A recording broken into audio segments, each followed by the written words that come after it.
పల్నాడు జిల్లాలో టీడీపీ నేతలు పోలీసుల వేధింపులకు మరో వ్యక్తి బలిపోయాడు. దానికి సంబంధించిన బ్రేకింగ్ న్యూస్ అనేది ఇప్పుడు మనం చూస్తున్నాం.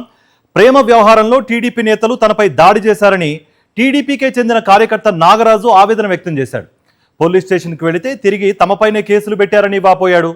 అచ్చంపేట సీఐ శ్రీనివాసరావుతో పాటు టీడీపీ నేతల వేధింపులు భరించలేక నాగరాజు పురుగుల మందు తాగాడు. ఆసుపత్రిలో చికిత్స పొందుతూ ప్రాణాలు కోల్పోయాడు.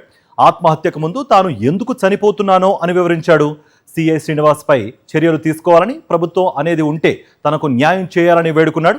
ఈ ఘటన పల్నాడు జిల్లా అచ్చంపేట మండలం నిండుజర్లలో జరిగింది.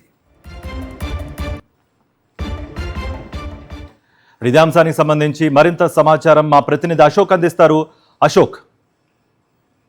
కార్తీక్, అచ్చంపేట నియోజకవర్గం పెదకూరుపాటు నియోజకవర్గం అచ్చంపేట మండలం నిండుజర్లలో దారుణం జరిగింది. నాగరాజు అనే వ్యక్తిని ఒక ప్రేమ వ్యవహారంలో కొంతమంది తెలుగుదేశం నాయకులు, ఆ గ్రామంలో ఉన్న తెలుగుదేశం నాయకులు వేధిస్తున్నారు. తరచూ వాళ్ళ కుటుంబ సభ్యులు, వాళ్ళ బంధువులు ఇళ్లపైన దాడులు చేస్తున్నారని ఆరోపించారు.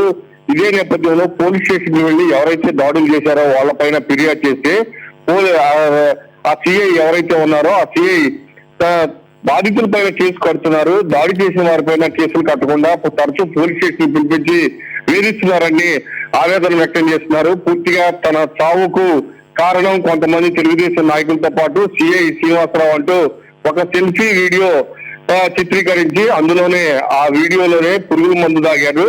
అయితే స్థానికులు వెంటనే హుటాహుటిన సత్యనపల్లి హాస్పిటల్కి తరలించారు నాగరాజుని. నాగరాజు చికిత్స పొందుతూ చనిపోవడం జరిగింది. దీంతో నాగరాజు బంధువులంతా ఇప్పుడు సత్యనపల్లి రోడ్డు పైన బైఠాయించి ఖచ్చితంగా ఎవరైతే సిఐ వేధించారో ఆ సిఐని వెంటనే సస్పెండ్ చేయాలి, దాంతో పాటుగా ఎవరైతే దాడులు చేశారో వాళ్ళపైన వెంటనే కేసులు నమోదు చేయాలంటూ సత్యనపల్లి రోడ్డు పైన ధర్నా చేస్తూ ఉన్నారు. కార్తీక్.